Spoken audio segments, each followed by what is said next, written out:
today. I want to introduce my colleague here at Freedoms Foundation, Jason Raya. Well, good morning. I think it's still morning for everyone, so good morning, everyone. I just wanted to take a couple of minutes to chat with you as you're wrapping up this week. I've been chatting secretly with some of you on Facebook because when Freedoms Foundation responds, it's usually me.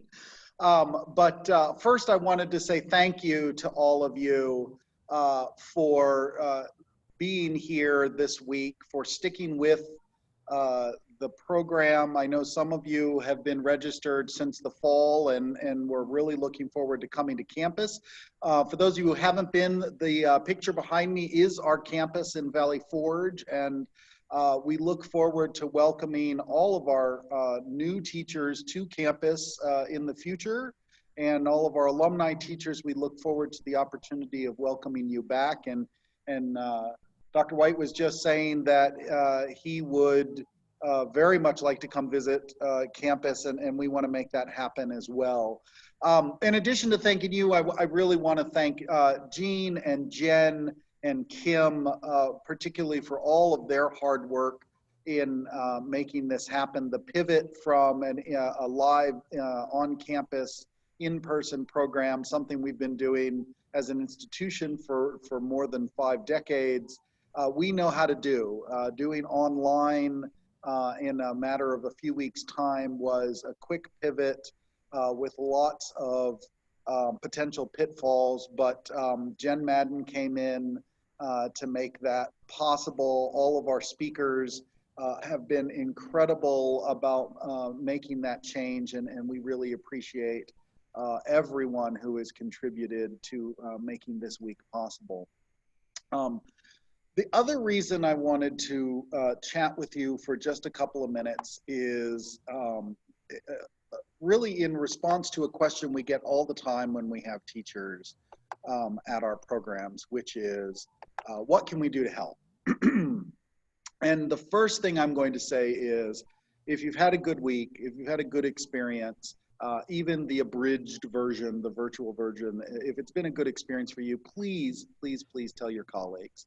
First and foremost, that's the most important thing that you can do to support Freedoms Foundation, is tell people about us, about these programs.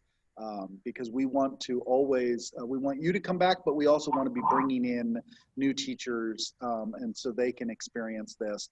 And the most important way any teacher has ever found out about Freedoms Foundation and its graduate teacher programs is through other teachers.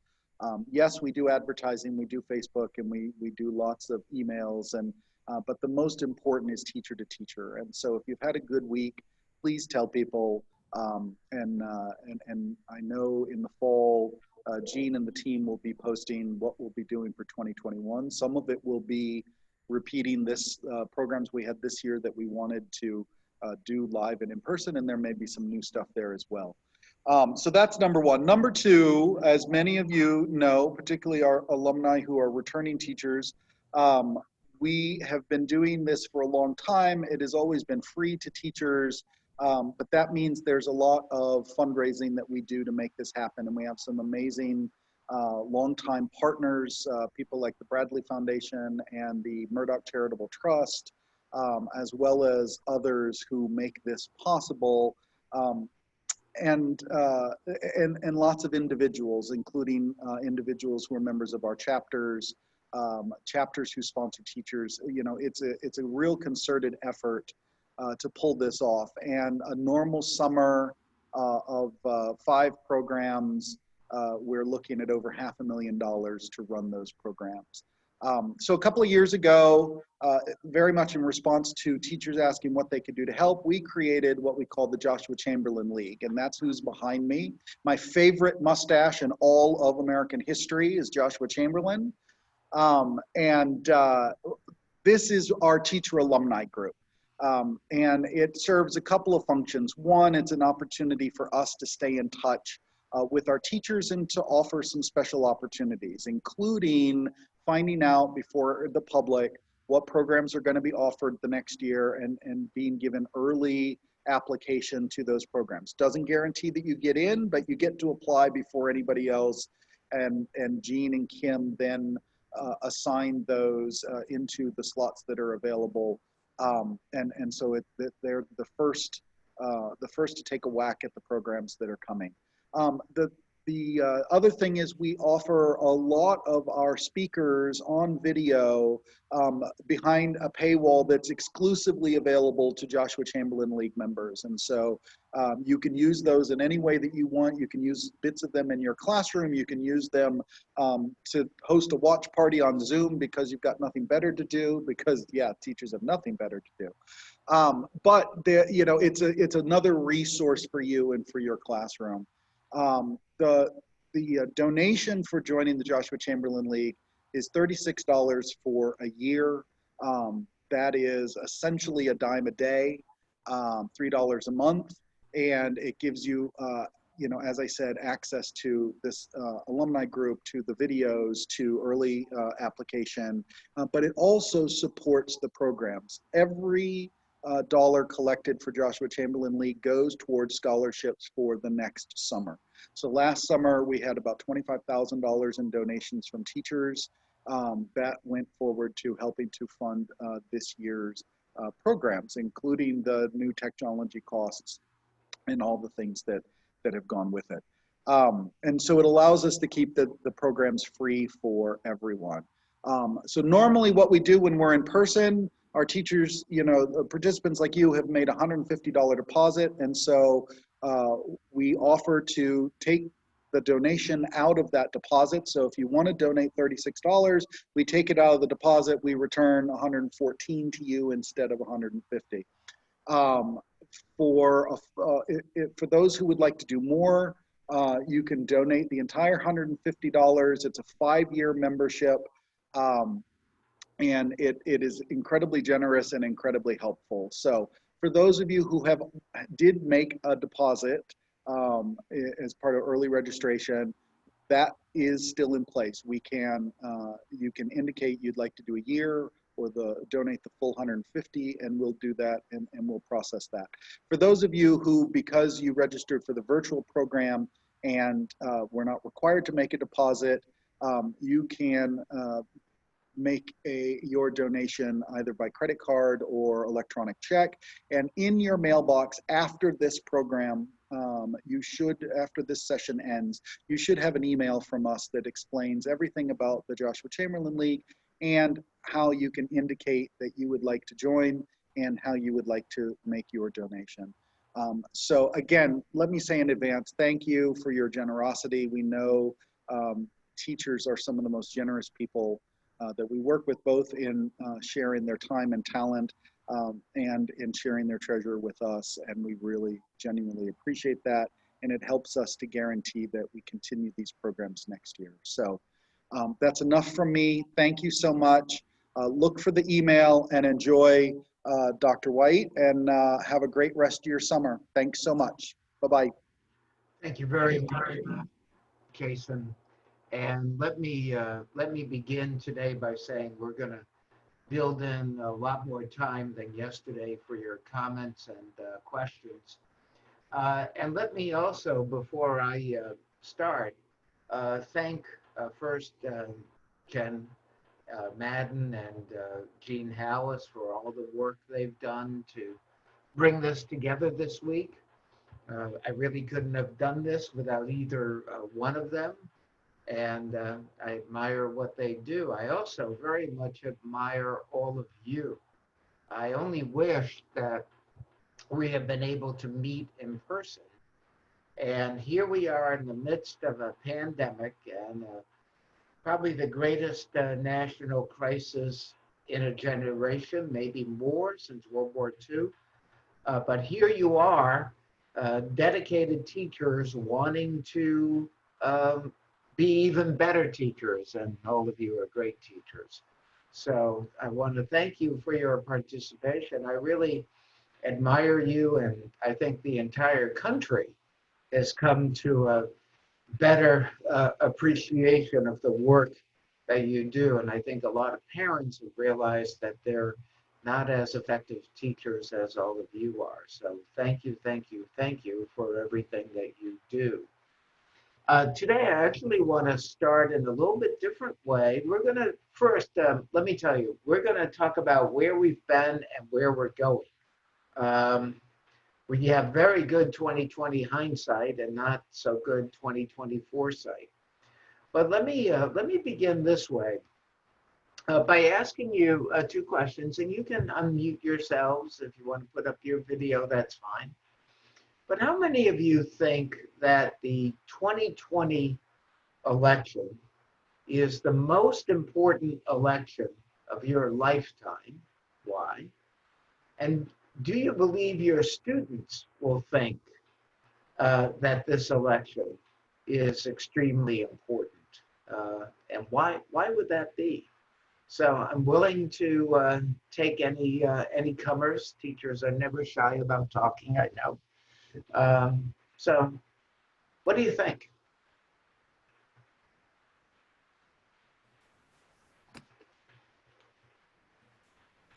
I think it is a pretty important. I think it's going to be. I think it's going to be a big surprise, no matter who wins the election.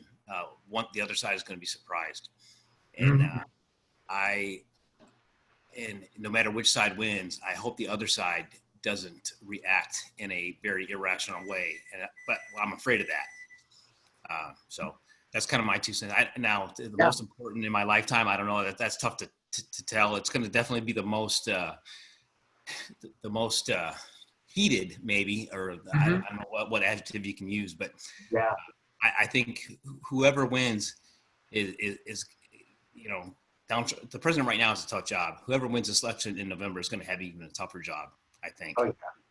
What do you think your students would think?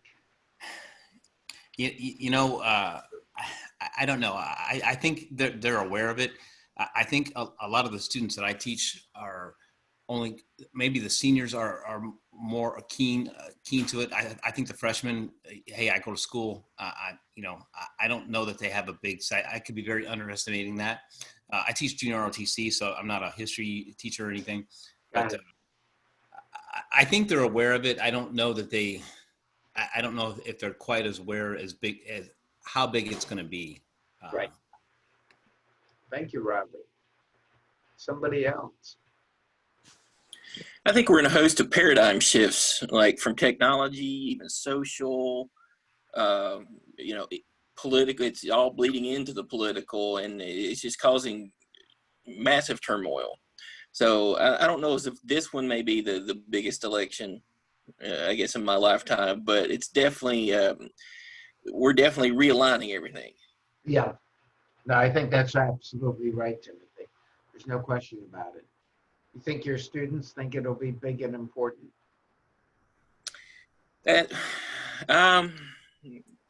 No, quite honestly, no. I don't think that they look at the president, whoever it may be, and they're either turned off by what their parents say. And when I talk government, I'm always trying to get them to think for themselves. So maybe they get some political efficacy out of my class, but otherwise, no. Got it. Thanks. I think I might have to disagree a little bit with that because in keeping in contact with my previous groups of seniors who I taught AP Gov to, I think this election is kind of important because I think you're going to see Gen Z for the first time really come out and emerge and be a strong voting bloc. And I know in past we've always said the young generation never show up to vote, but I think there are so many social issues that have galvanized them in the last 4 or 5 years that they are a little bit more aware of what's going on, and I think that they are actually motivated to turn out and vote this year. Oh, thanks. It's a really good point. I'm just making a note here. I would have said this later, but it seems appropriate now that this will be the first election that millennials, generations X, Y, and Z, will outnumber baby boomers. Somebody else? Anybody? I am going to minimize this election because I don't think it's as important as the down ballot elections. Got it. I think we have a state senator election. I'm in Montana, so our Our U.S. Senate election is going to be big. Our U.S. rep is going to be big. But more Yep. importantly, our gubernatorial race is going to be very big, because the first time in 20 plus years, there's the opportunity for the Republicans to have unified government. And I think this last year has proven anything. It's proven how important federalism is in state governments. And so I'm going to downplay the presidential election and really upplay or push up the more local and statewide elections. Okay, great. Yeah, your governor is an open seat, so. Yeah. Yeah. Anyone else?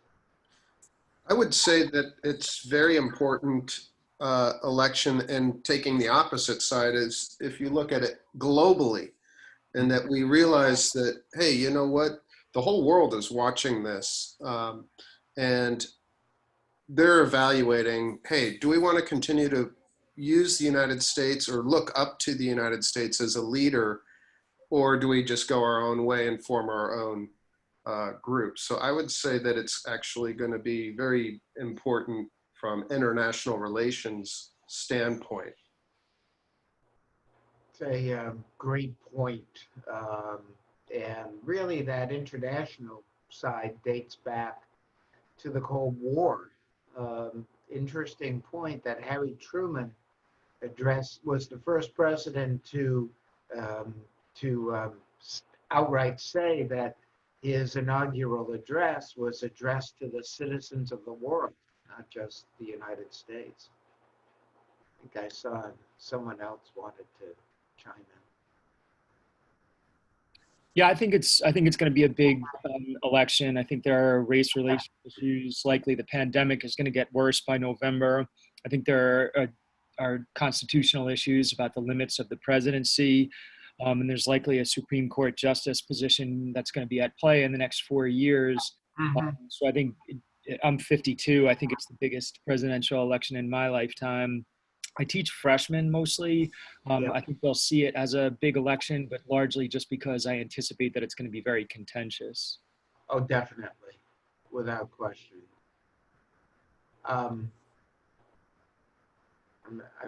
Well, and we can continue to discuss that, and also if you want to put something in the chat, that's great. Let me give you some of the polling. I know many are skeptics about polling, but this week we had an NBC Wall Street Journal poll. And I put a lot of stock in that particular survey. I think some of them I think some polls are crap and some are really quite good. What's unique about NBC and the Wall Street Journal is that they have a leading Democratic consulting firm, a leading Republican consulting firm, to both devise the poll, to look at the methodology, to each side gets to interpret the poll the way they want. And what we're seeing in that survey, and we have others showing the same thing, is that interest in the election, 2020 election, is now well over 70%. That is the highest since October of 2008. And normally, we don't see that interest peak until a month prior to the election. We're in July, and we're already at record-breaking levels. Both parties' bases are anxious to vote. The Republican Party Trump base is very anxious and supportive of Trump. They say that they're voting for Trump. The Democratic base is not as enthusiastic about Joe Biden, but I'm not sure that matters. They're very anxious to vote against Donald Trump. So we'll see. We'll talk a little bit more about that. The point I really wanted to start with today is that political scientists start with a presupposition that some elections are more important than others. And that kind of feels right, doesn't it? You know, it feels as though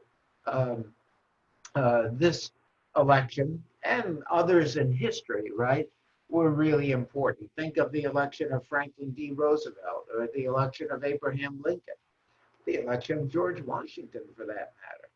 They all seem like super important elections, right? Washington is the first. Here's Lincoln that's dealing with the Civil War, issues in a Republican realignment or majority for a new party. Here's the election of FDR, and out of that comes the New Deal. And if you look in history, and I'm old enough to remember more elections, I guess, than I care to, but if you look at, for example, the election of 1988, which was Dukakis versus Bush, what were the big issues? You know, it was flags and furloughs and Willie Horton. And yet you can look back, I left out this one, the election of Ronald Reagan as a big, important election. It wasn't a run-of-the-mill election.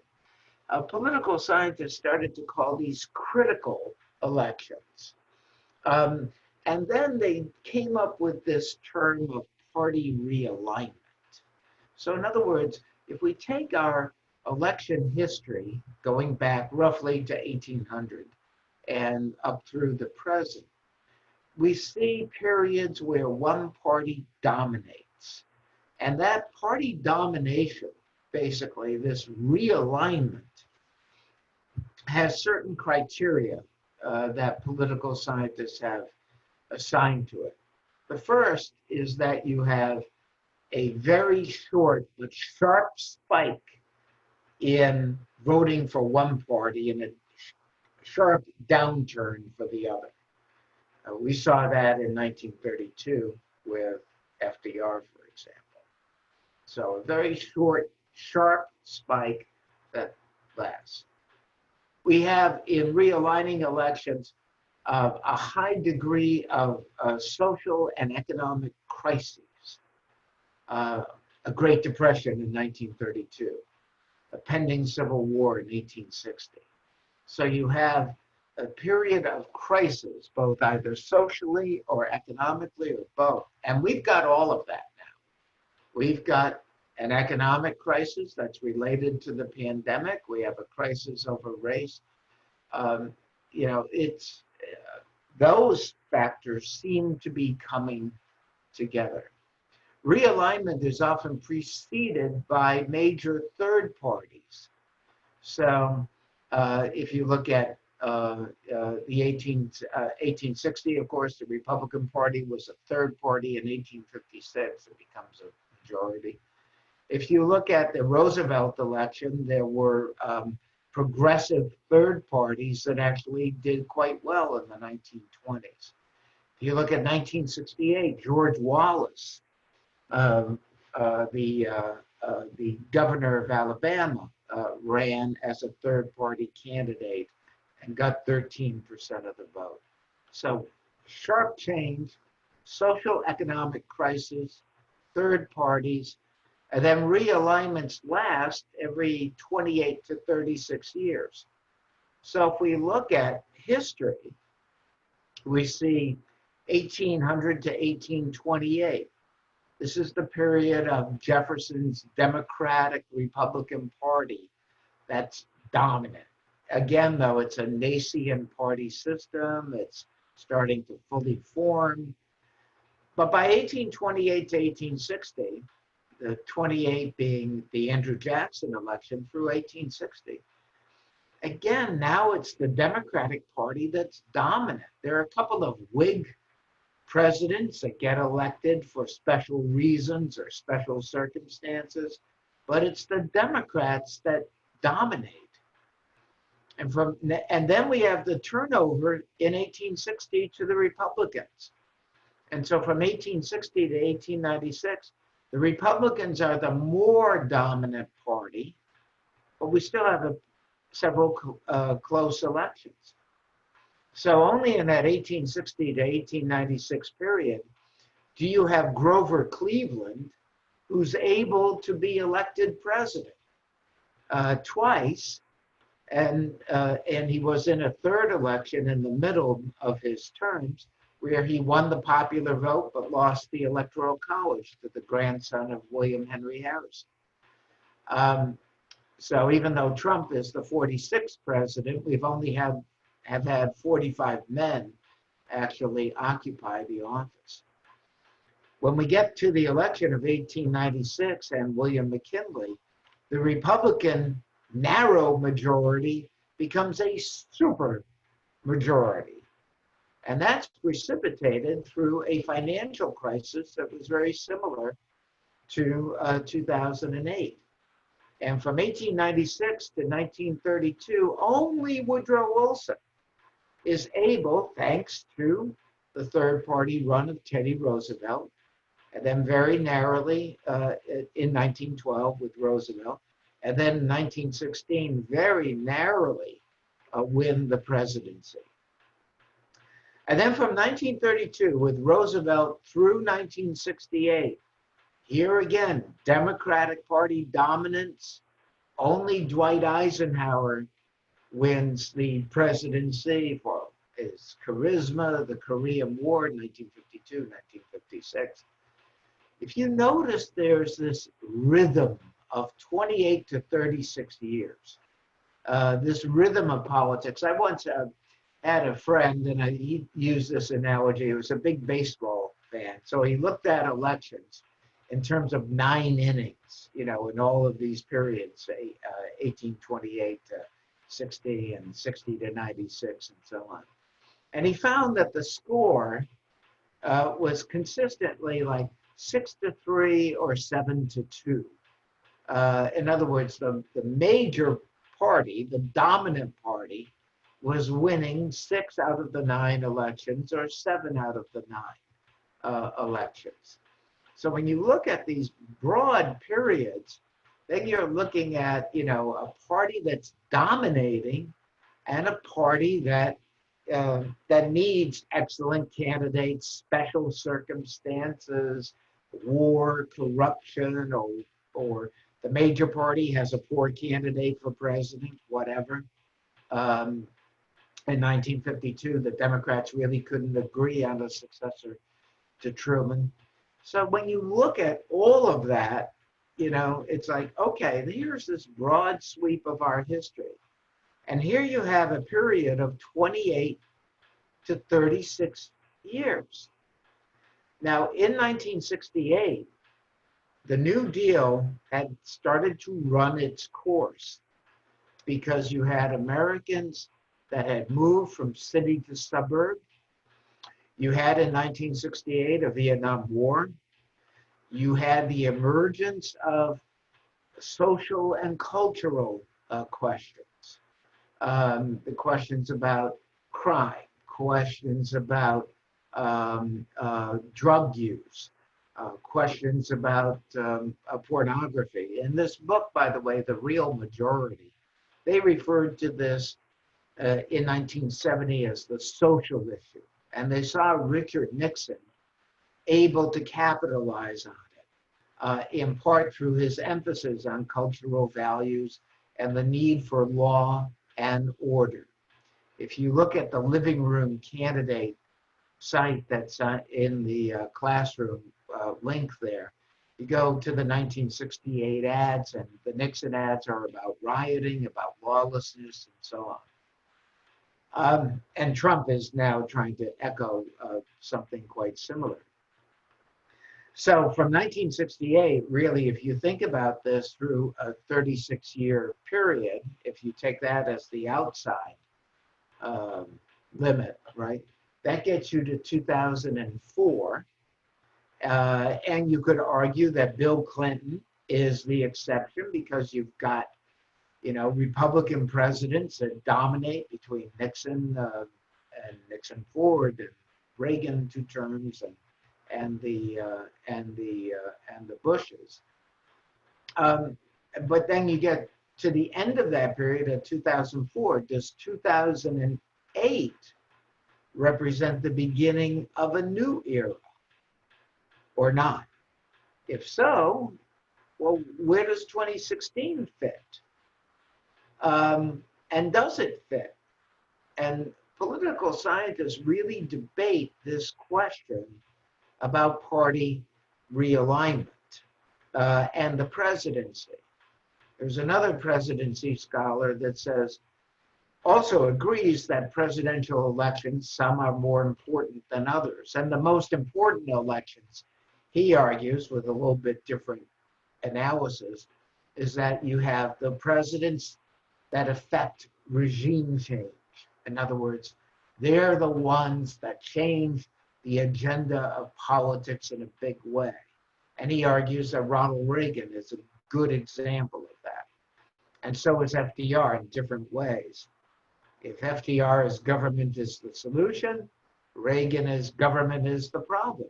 And someone made a really good point earlier. It's then how the opposition party responds to that agenda change.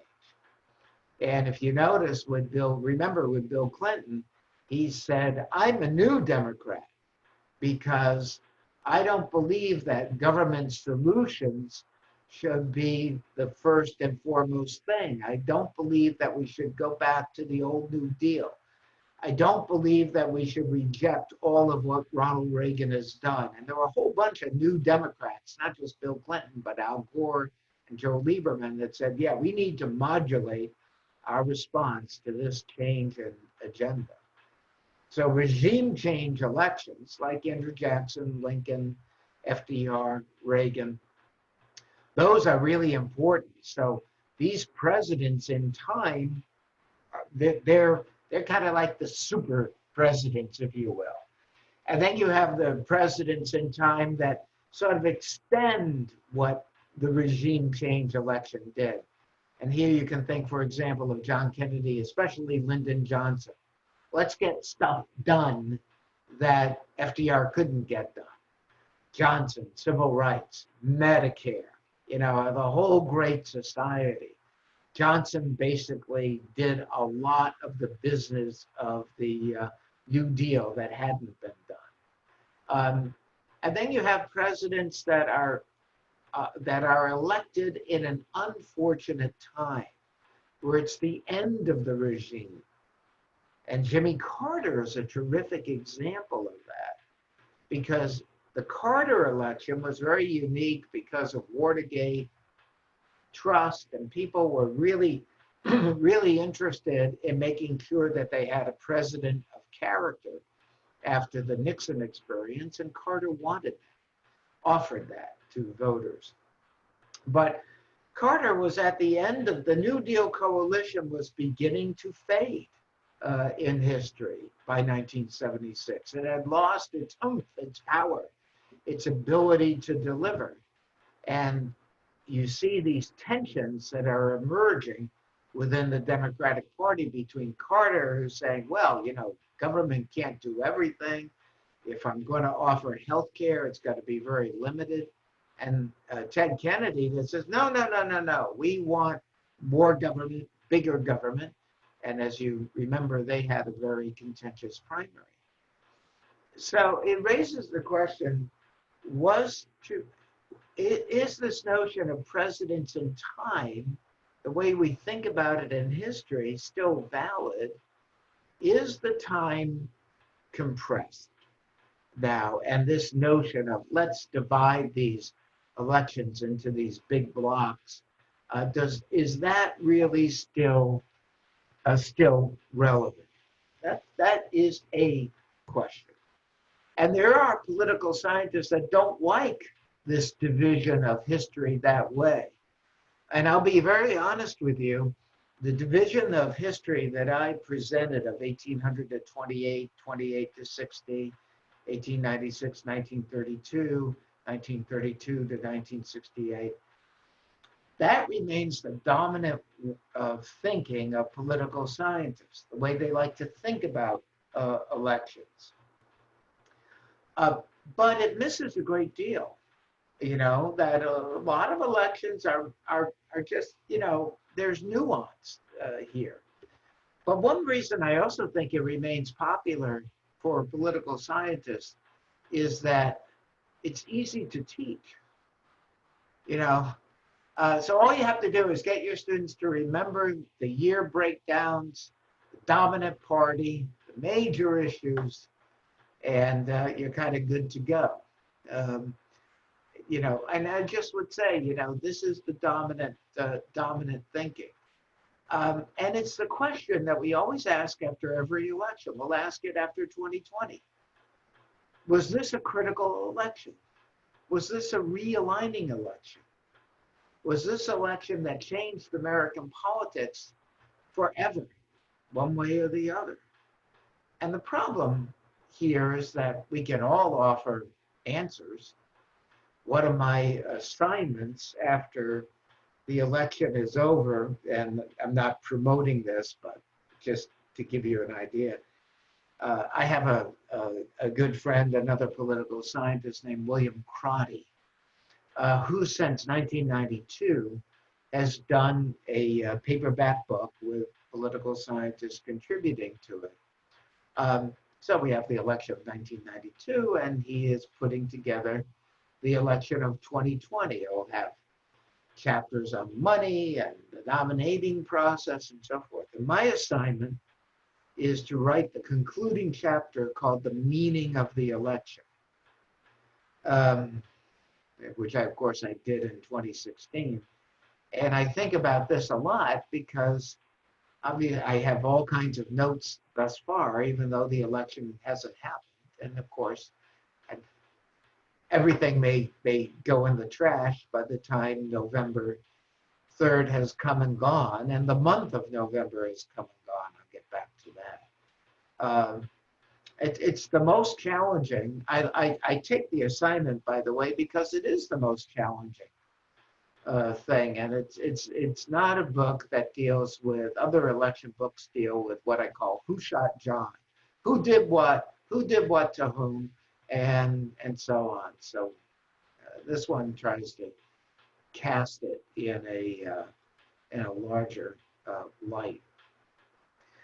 There are a couple of things that I want to really also focus on, but maybe this is a point to stop, because I do want to do this intermittently and just open it up either in the chat or what we did before to any questions that you may have, because I really want to make sure everybody has an opportunity.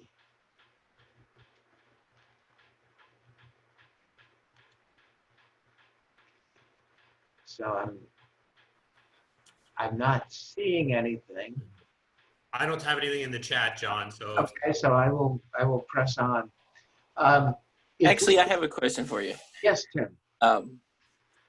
So you're talking about shifts, and you ask us about 2020 being important. Which do you think would be more important in the long run, the 2016 or 2020?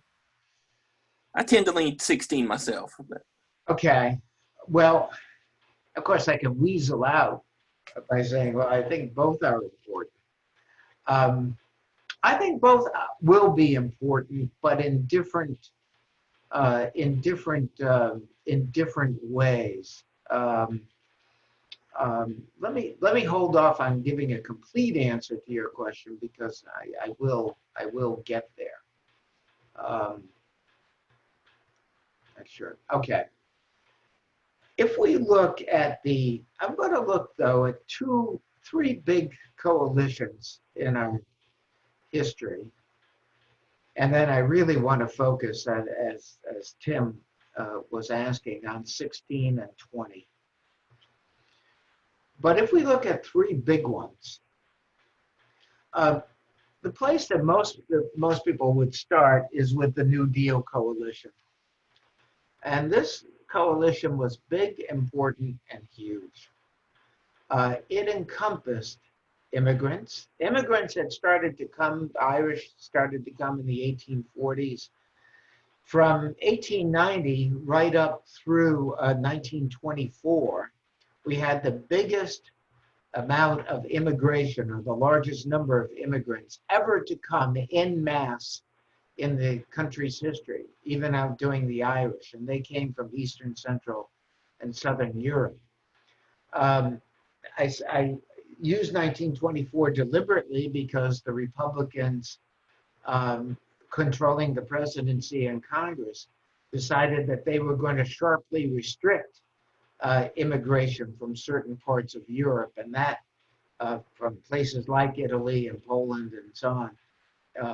And that was that legislation was successful in terms of reducing that flow while increasing the number of British who might want to emigrate to the United States.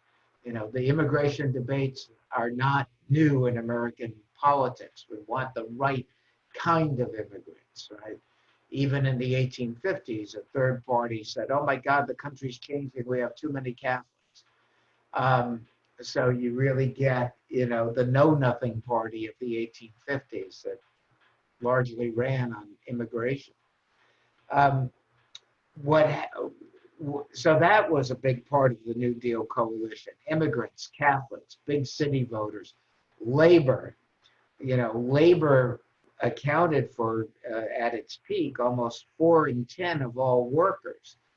Today it's under 10%, and different kinds of workers, not blue collar, but white collar, teachers, government workers, and so on. If you look at the regions of the country, the New Deal coalition was dominant in the South. FDR won 98% of the vote in South Carolina. And I will go out on a limb and say that come 2020, when we start projecting early states, South Carolina will be projected for Trump. I don't know by what margin, but I'm fairly confident about that. But the South, the Deep South, was still fighting the Civil War. And the South was very loyal to FDR because Southern whites in the 1930s were still have-nots. The New Deal had a strong coalition in the Northeast. It had a base in the West. If you look at the Republican coalition, it was white Anglo-Saxon Protestants. It was small town America as opposed to the big cities. It was a relatively small coalition. And the Republicans basically did everything in the Roosevelt years to try to see what could they do. They decided in 1936, we're opposing everything that FDR did. He's a threat to the country. He's a threat to the Constitution. This is a big election. Our freedom is at stake. And they lost Maine and they only won Maine and Vermont, which are now some of the more democratic states in the Union, Vermont particularly. There's a wonderful old film called White Christmas. And there's an allusion in the film when the main characters travel to Vermont. They're joking about how hard it is to find a Democrat there. Not anymore. Then in 1940, the Republicans tried accommodation, nominating a former Democrat. Then they nominated a popular governor of New York in 1944-48. Only did they succeed in 1952 with Eisenhower. But Eisenhower famously said, anyone that thinks we're overturning the New Deal or messing around with Social Security or farm programs is out of their mind. We're not doing that. And Ike actually greatly expanded government, built our modern interstate highway system, for example, passed the National Defense Education Act that gave all kinds of money to teachers, especially science and math teachers, after Sputnik was launched. Then when you get to the Nixon coalition and the Reagan coalition, these were big coalitions because now you've got suburbs that are very dominant. You have a country that's overwhelmingly white. You have Catholics that are beginning to move away from the Democratic Party that they supported overwhelmingly, particularly with John F. Kennedy, into voting Republican. Those Catholics were haves. They saw themselves as being taxpayers. You have the Republican Party making inroads in the South, and the once solid South now broken up, largely over the question of civil rights and that tension within the Democratic Party. Under Reagan in particular, you start to get a Reagan generation that is out there. These are folks that are casting their first votes in 1980, 1984, born between roughly in the late 1950s and the early 1960s. Those first votes for president are hugely important. And that Reagan generation is still out there. We have some data that indicates that they are pretty strongly still behind Donald Trump. And there was an FDR generation, by the way, now well into their 90s, dying out, and they supported the Democrats. So those first votes for president really matter. And the Democratic coalition was beginning to shrink mightily. I mean, yes, it consisted of liberals, of postgraduates. You see that. You see with the McGovern route in 1972, a real shrinkage of the Democratic Party's base in the electorate. What was interesting about the 1968 shift is that Democrats retained control of Congress. So at all these other periods, you have one-party control of all levels of government, which is something that Tim was alluding to in Montana. You know, what's going to happen with that state, and is there an opportunity for one-party control? That Reagan coalition also consisted of an electorate that was unyoung, unpoor, and unblack, white, middle-aged, middle income, church-going, suburban, married with kids living at home with them. 2/3 of all voters in 1980 fit that description of married with kids under the age of 17 living at home with them. And that is a very powerful coalition, because particularly with Reagan, what you begin to see is the dominance of the Republican Party. One political scientist did an analysis of the Electoral College vote. That is, if you look at from 1968 right up through 1988, including 1988, you saw a well over 270 electoral votes where states every single time, no exceptions, voted Republican. And not missing a beat. Beginning in 1992 to 2000 and through 2012, Democrats saw a change there in states voting every time and talking about a blue wall, which Trump, of course, cracked mightily in 2020. But if you look at those states from 92 to 2012 that voted Democrat every single time, that was 242 electoral votes. And the Republicans were just slightly over 100. So if the game is 270 electoral votes and a party starts with 242, then that's a game Democrats like and Republicans don't. And of course, when Trump broke through that blue wall in those three states, Pennsylvania, Michigan, Wisconsin, that were part of that blue wall, Democrat every time from 1992 to 2012, that of course gave Trump a tremendous bragging rights. We'll talk about that as well. What's happened to that Reagan coalition? And don't take my word for it. Here are two national Republican chairs, Ken Mehlman and Ed Gillespie, saying, we're running out of white voters because the Republican Party became dependent on substantial white majorities to win. And in Reagan's election, whites were 89% of all voters. African Americans were 11%. Hispanics were negligible. And if you look, for example, if we had had, and I may have said this to you folks before, if we had the 1980 or even the 1992 electorate, that is, if you look at it demographically as being the same, in 2008, President John McCain, or in 2012, President Mitt Romney. Whites are a declining aspect of the population. You're seeing that firsthand.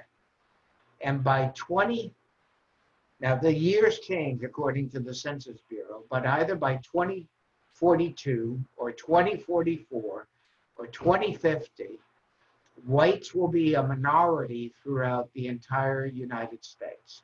In other words, the entire US population will be majority minority. We have big states already fitting that bill. You know them, Texas, California. But we're seeing big changes in other states, in Virginia, for example, where African Americans are not the leading minority group. It's Hispanic. We're also seeing Asians rising. And so the composition of the electorate, if you look at 2016, that fell from 89% in 80 down to 70% in 2016. Some dispute about the numbers, but it's falling by about 2% every year. I'll get to if it fell, why did Trump win in a little bit, but that's an important aspect. The consensus among Republicans after their 2012 loss, they produced a document which was basically their autopsy of the 2012 election, saying we have to do a better job of reaching out to minority voters. We have to do a better job of reaching out to Hispanic voters. It was called the Opportunity Project. I just thought of it, but it stood for GOP. It's easy enough. Reince Priebus, who later became one of Trump's chiefs of staff, was the party chair, spearheading that report. Trump again defied all that. What happened with Obama is that you began to see what we now call the Obama coalition. And that coalition, of course, consisted of African Americans, particularly young African Americans, also older African Americans who really moved into the Democratic Party after the civil rights bills were passed. Also saw young voters, and Obama's margin among young voters was quite high and extremely important, because the theory is that if you get young voters to vote for a presidential candidate once or twice, that party benefits in the long term. We saw that with FDR, we saw that with Ronald Reagan, and we certainly see that in 16 and 20 with young voters. They are overwhelmingly anti-Trump. And I've seen this firsthand. I teach at Catholic University, as you know. When I came in 1988, most of our students were on the conservative Republican side. The number of students that were members of the college Republicans at my school overwhelmed the number of students that belonged to the college Democrats. Today they're even. And when I had a meeting, just a general orientation meeting, trying to learn about our freshmen, that was amazing. The overwhelming majority said that they identified with the Democratic Party. Of course, we get a lot of people that are coming to DC, they're interested in politics, but the Obama coalition was really important. There's another big change that happened in the electorate, and that is, remember I said in Reagan's time, 2/3 of voters were married with kids under the age of 17 living at home with them. In 2016, that was 1/4 of the electorate fit that definition.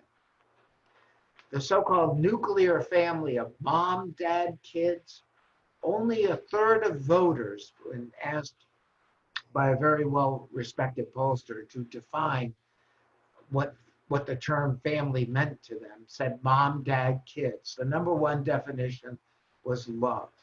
And we have families that meet every kind of definition, right? We've got single moms that raise kids. We got single dads that are raising kids. We have blended families. I mean, you all know this, but it has changed quite dramatically. And if you look at these so-called, and I hate the term, non-traditional families, if you look at how they vote Democratic. Married with kids. Ronald Reagan got 66% of their votes in 1980 and won in a landslide. That fit that definition, married with kids. Mitt Romney got that same percentage in 2012 and lost decisively to Obama, both in the popular vote and in the electoral college. Makeup of the country has changed very dramatically. Then you look at immigration. Well, one of the things that Lyndon Johnson did is that in 1965, he signed a new immigration law. John Kennedy had wanted this done, actually wrote a book on immigration. Most people don't know that. Wanted reform. And one of the reasons, by the way, he wanted reform was we were limiting immigrants from Eastern Europe. And now we've got a Cold War. Now Eastern Europe is dominated by the Soviet Union. And Kennedy thought it was high time for immigration reform. And Johnson signed in 1965 an immigration reform bill in the presence, by the way, of Robert Kennedy. It was done, the signing was done at the Statue of Liberty in New York Harbor. And if you go back and you look at Johnson's speech, he says, well, this isn't really going to change the country a great deal. The hell it didn't. It changed the country greatly, because then you began to see the rise in immigration along the southern border, of course, from Mexico, and then now from, if you look further southward, from El Salvador, Guatemala, and Honduras. So you began to see that rise by the 1990s. Bill Clinton is talking about this new immigrant revolution that he's welcoming in the country, along with a revolution, the women's rights revolution and the civil rights revolution. But that revolution in immigration has changed the country quite dramatically. So Hispanics rose to about 10% of all voters in 2016. They'll probably continue to rise to be at 12% in 2020. We have approximately 10 to 12 million people of Hispanic origin in the country legally. We have another 10 to 12 million that are in the country illegally. It's very hard to get good data on all this. The best source I can point to you is the Pew Research studies that have been done on this. As you know, the Trump administration wanted to add a citizenship question to the census, and that was ruled illegal. There were technical reasons, but the Supreme Court said you can't do that. So we are seeing a rise in immigration to the United States, and that white proportion of the electorate declining very significantly. And there's one other big change from Reagan particularly to now, and that's the number of people that attend church regularly. And that has declined substantially, actually, from the 1950s on downward. So today, a majority of voters tell pollsters in the exit polling that they seldom or never go to church. And if you look at the religion and voting in the country, during the New Deal, the big divide was white Protestant and Catholic. Of course, we say white Protestant because most African Americans identify with different forms of Protestantism. White Protestant, Catholic. In 1960, if you asked somebody their religion and they said Catholic, chances are 8 out of 10, they voted for John F. Kennedy. And if you ask the same question of white Protestants, 8 out of 10 of them voted for Richard Nixon. That was the big divide. Jewish voters were also pretty strongly Democratic as the Democratic Party became much more liberal under FDR. The big divide today is church and unchurched. And so if I were to walk into the shrine at our university, it's a beautiful building. Gene knows it very well. And if I were to ask, which I never would, somebody in the pew, well, who'd you vote for in the last election? Chances are I'm going to hear Donald Trump. That church group likes their morality writ large, that there are absolute truths. And I'm oversimplifying. There are certain things that Americans agree on that are wrong. Child pornography, for example. We have got polling on this, overwhelming numbers. But oftentimes, and there's a great political scientist named Alan Wolf that has written a very good book on this, where basically people are saying, my morality is for me, but not for you. Government should stay, out of my bedroom. Who I have a relationship with is my business, not yours. We've seen a huge spike if you look at couples that are living together without being married. That was 500,000 in 1960. The latest data that we have is about 12 to 15 million. The census is going to give us an even better look at this in 2020. And most couples who do get married start by living together, but living together does not mean that those couples get married. There's no data that suggests that. So you look at that. You also look at a gay rights revolution that's happened in the country. And that has it's really interesting because the coming out age gets younger and younger and younger. And I think a lot of that is due as well to social media and broader acceptance in our society. So we have all these revolutions that were going on at once that helped Barack Obama win the presidency twice. And if you look at demography, you look at that rising electorate of young people, of single women, huge. And then you look at minorities. And these are growing portions of the electorate. And that's huge. So therefore, you think, okay, there's an Obama coalition, then what the hell happened in 2016? Why did Donald Trump win? What do political scientists need to learn from all of this? And I think a couple things. First, demography, there was an old saying that demography is destiny. You look at the shape of the American population and electorate, you say, okay, this is shaping our party coalitions for the long term. But candidates matter. Hillary Clinton was not a good candidate. Just wasn't. She never had a really good feel, I think, for politics. She was smart. She had a gazillion different policies.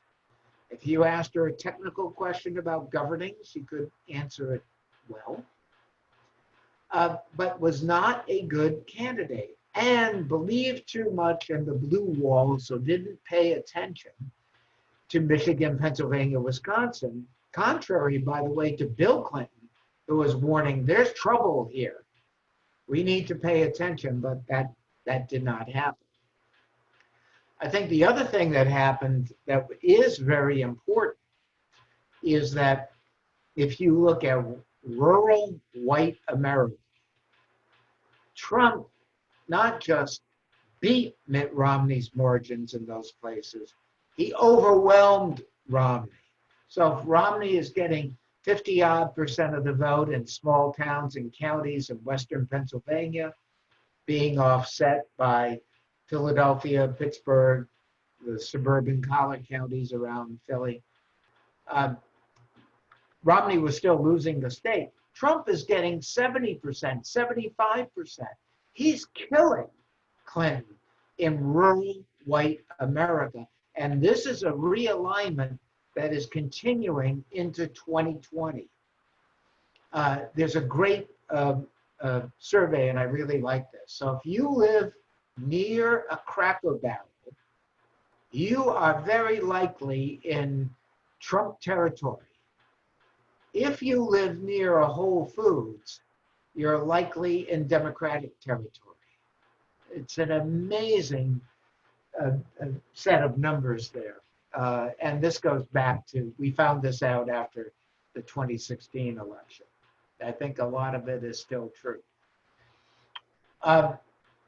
But there's a further realignment that's started to happen. I think that we're living in a period of party realignment, where what you see is, if you look at suburban America, which Trump carried, that had been a Republican strength. He didn't carry it by a big margin, but he carried it.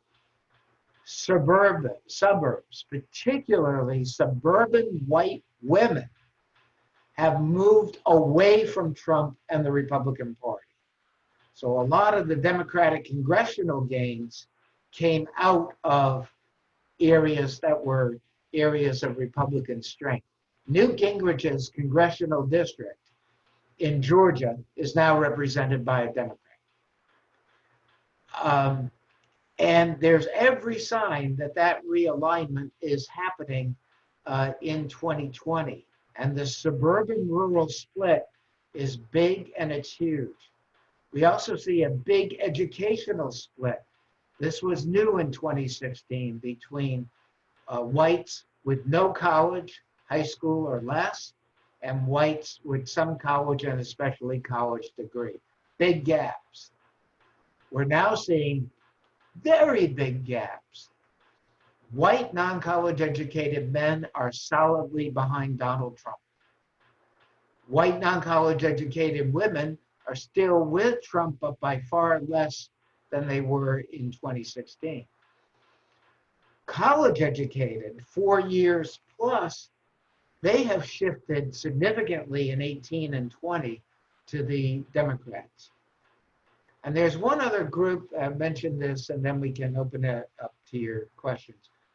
And that is seniors. Now, this may be peculiar to 2020, but we're seeing this because, of course, seniors age 65 and older are very vulnerable to the pandemic, as are racial minority groups, as you know, African Americans, Hispanics, and so on. That was a Republican group, the so-called silent generation, the generation coming out of Korea. That was, yeah, as I said, that's Republican territory. They have been, Trump is either, it depends on what you read, but he's either winning them narrowly or he's losing them by upper single digits to Biden.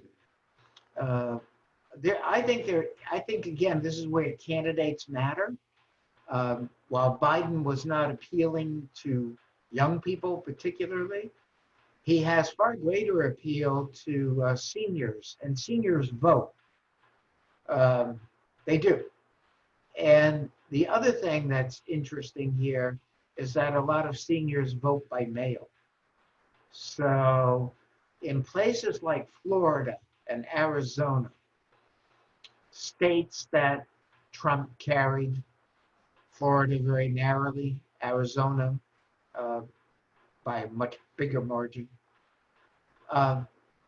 These are very competitive states in 2020, and one of the reasons is seniors, especially seniors from the Midwest that have decided to retire in those places than others. So let me stop here and open it up to questions. If you want to post a question in the chat, that's good. We'll have Jean moderate. I know I've gone over a lot of material here. John, I'm actually going to let you drive the proverbial bus because my connection today is horrible and it keeps Okay. going in and out. So if you No want to, worries. rather than everybody having to wait for me to come back. Yeah, so if you want to post a question in the chat or talk as we did before, folks, that's really good. I see a question already. So this is from Kevin Walter. It says, it seems to me that a Donald Trump victory in the coming election, while certainly possible, is likely achieved without winning the popular vote again. Am I correct? Yes, Kevin, you are exactly correct. So let me give you, let me be bold here. So you all will have my CUA email, and come November, you can send me an email with the subject line "you said," and I promise I won't delete it. Trump doesn't, I don't think that Trump cracks 40% of the vote in California, New York, Illinois, Massachusetts. So the national polls, when they show, you know, a Biden lead, especially in the lower single digits or mid single digits, don't mean crap. Because you've got other places where, you know, where again, he's winning overwhelmingly. Remember that Clinton beat Trump actually fairly handily in the popular vote, and but the percentage is about 2.8%. And her margin came out of these states. It was California, New York, Illinois, and Massachusetts. That's the popular vote margin. So Biden could win by 5 points nationally and still lose the popular vote. And this is, again, that's a warning sign to the Republican Party. The American people, your other part of the question, how would they react? Oh, we've got to get rid of the Electoral College. They reacted that way after Clinton and especially Bush 4. It never happens. It never gets done. We don't do it. And again, you know, it may not matter how much the American people react to that as to how Donald Trump would react to that, because he basically said, I've got a mandate. I won re-election and I can do what I want. It was very interesting that George W. Bush, after the very narrow election of 2000, where he too lost the popular vote, governed as though he had a mandate. He got some big stuff done, No Child Left Behind, tax cuts, and so on. Mr. Gamble, okay. Try to absorb your question. Education funding. Well, what is the future of education and funding in the U.S.? You know, I think a lot of this is going to depend on what happens in 2020 in particular, where we are, and to some extent on who wins. I mean, we see, for example, already Donald Trump and Mitch McConnell now saying if we're going to have a second or a fourth stimulus, right? The House has passed the stimulus. Now we're going to have, the Senate, of course, has not acted on the House bill, and they may do something in the next 2 weeks. What McConnell is now saying, we want to tie additional stimulus funding to those schools that reopen. And that is a real, that could be a real source of contention. If you have a Biden presidency, you already have a couple things. One is that the education department will be headed by a teacher. That promise has already been made.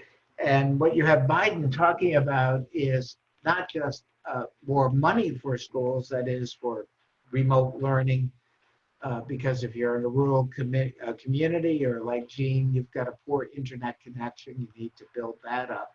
But also when kids do go back to school, there need to be more school nurses permanently on site or more counselors and psychologists because, we still don't really know what the damage is to kids from isolating in a pandemic. And of course, education and earning a college degree, the college degree is the union card for employment now and often not enough. So I think that's right.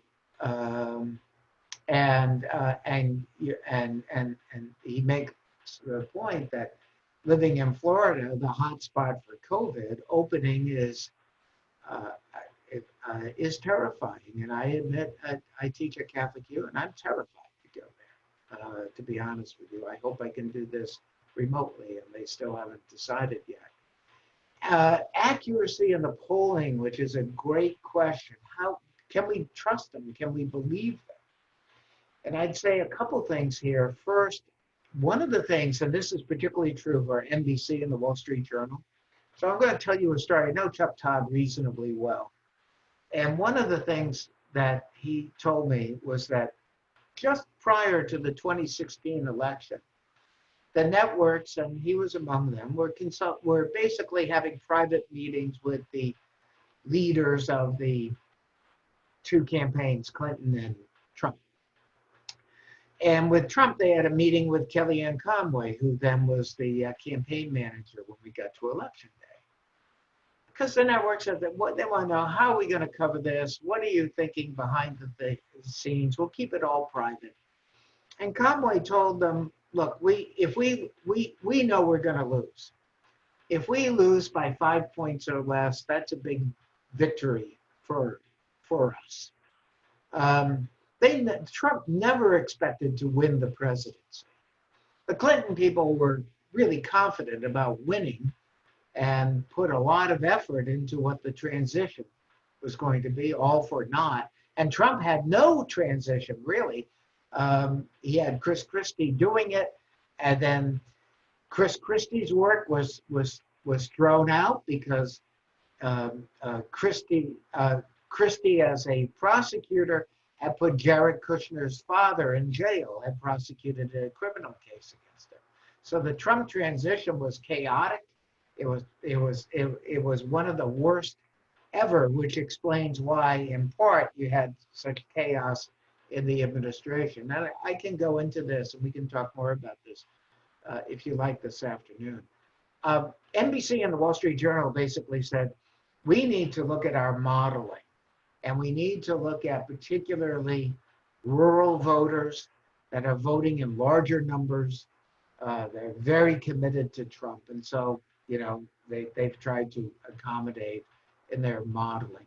If you have their latest survey has Biden up 11, but you can see the things that are driving a campaign already: the pandemic, race relations, and if you want to know how things are going, look at the fact that Trump just demoted his campaign manager.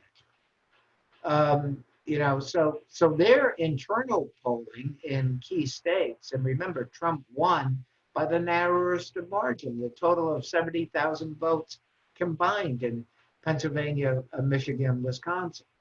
So that's threading the needle quite a little bit. What effect is Trump having down ballot? That's a great question, because here's what's happened, is that the elections have become nationalized. Brad asked me earlier about Montana. In a lot of ways, their senator running for re-election is wanting to have that national conversation because Trump is more likely to win the state than not.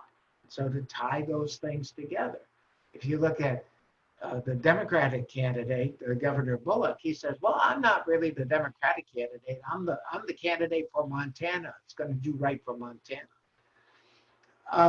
But we're seeing these elections become nationalized. So if you look at these key Senate contests, and this is where the Biden campaign is paying a lot more attention. They are investing in those Senate contests in places like Maine, Colorado, and we can go through the states. The Democrats, if they win the presidency, need a net gain of 3 or 4, assuming that Doug Jones loses in Alabama. And you can go through the states where you can see Maine, Colorado, Arizona with Mark Kelly. You know, these elections are becoming more and more and more nationalized. Because they know that without control of the Congress, House and Senate, and the presidency, the ability to get things done is going to be limited to executive order. So I think that these elections are becoming much more nationalized, and we have very little now split ticket voting. A question about divisiveness in the Republican Party. So we have some interesting information out on that score today, where if you look at, and this is again the latest NBC Wall Street Journal poll, 53% of Republican voters today consider themselves more supporters of Donald Trump than the Republican Party, while 39% say they're more supporters of the Republican Party than they are of Trump. And there are huge divisions within these two groups in the Republican Party about the Trump people. Well, I don't wear, only a third say I wear a mask, you know, when I'm out in public. It's down to the high teens for the non-Trump Republicans. Their vote, Trump is getting 100% of the vote of those that are more Trump than Republican, and that number goes down. I can go through all that data, but there is a real division that's emerging within the Republican Party. There's no question about it. And what happens to the party after Trump, either if he wins or loses in 2020, I would think that the Republican Party becomes even more Trumpian if he wins in 2024. And if Trump loses, particularly if he loses decisively, which we may not know until the end of November, then I think the party would undergo some period of reflection. The country in 50 years is another question. Yes, there's it's some form. If the face of America in the Reagan years was largely white, it's some form of beige. So you not only have rising Hispanic, rising Asian population, but you also have record numbers of interracial marriages happening in the country. And one of the things that the federal government did, both with the census and on certain federal forms, like certain education forms, is they're actually allowing respondents to check more than one race. Barack Obama, and reporters covered as filling out the census, could have checked white and African American. He didn't do that. He checked African American. But more and more higher numbers of younger Americans are actually checking more than one race. And racial identification in terms of thinking, the country was never black and white. It just wasn't. Michelle Obama has white relatives. She has Native American relatives. Obviously, she has African American relatives. And there's a woman that did a wonderful genealogical history of Michelle Obama, they went back to the 1840s, and her relative, who was a slave in South Carolina. And she was able to interview people in their 90s. This was back in 2008-9, who remembered Malvina Shields, her earliest known relative. They were well into their 90s, but they remembered her as children because Ms. Shields lived to be well into her 90s.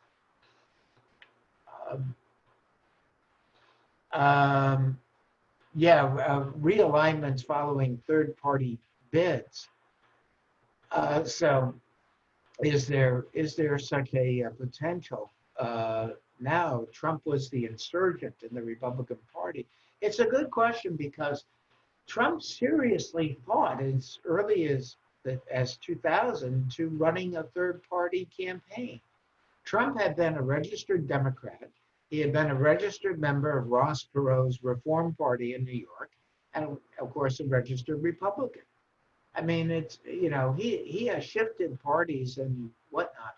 And it's interesting, by the way, if you go to fec.gov and you look up Donald Trump Organization, I mean, Donald Trump contributed to Hillary Clinton's Senate campaigns. He's contributed to Chuck Schumer, any number of Democrats, and then Republicans and so on. So I think if Trump had not won the Republican nomination, he would have mounted a credible third-party effort, because what Trump understood, he understood the grievances among those left behind, that the economic recovery after the Great Recession was a very uneven recovery, and that you had white non-college educated voters whose towns looked like abandoned ghost towns, the factories had left. They were extremely dissatisfied. And you had a Democratic Party and Obama that really were not speaking to them. Trump also understood that the composition of the country was changing, and that caused a certain fear, So it's like, we want to make America great again, and so on. Right. And I'm going to actually, at this point, because we're at 12:30, ask our host, Gene, particularly, or Jen, if you're still connected, Gene, if you want to reconnect at 1 o'clock and we can continue the questioning, or do we want to continue? And Well, I think I it's didn't talk about governing yet, but yeah. I think it's kind of up to teachers whether or not they're zoomed out or not. But it's how about we do this? So those that, of course, want to leave, we'll leave now, we'll break. We won't go to 2:30, I promise, but I do see more questions, and you may have some more questions. So if you want to take a break, we can rejoin at 1 o'clock. All our sessions too, and I'm deferring to Gene on this, are recorded, so they'll be available to you as well. Or I can just continue briefly and we can end. Yeah, I would leave it up to I don't know whether teachers have more questions or not. And sorry, you cut out on me again. Yeah. The reception's horrible today. I don't know why. I haven't had problems all week. But it's sort of up to them because we have it listed for the program to end at 12:30. Oh, right. Okay. Well, let me answer the last question that's pending. Okay. Then we can leave, and I'll come back at 1 o'clock if you just want to do this voluntarily for a few minutes. There's a question about judicial decision making going forward. The legacy of the Trump presidency is the installation of federal judges, and that is a big deal and a lasting legacy that both the Federalist Society, Mitch McConnell, and I think Donald Trump understood that judges were very important to his evangelical base. They were an important voting decision for Republicans. They're going to be a very important voting decision for Democrats. If the Republican Party, based on demography and a substantial Trump loss, it then goes into decline. Do we have any historical precedent for this happening? And the answer is yes, because we have the Federalist Party that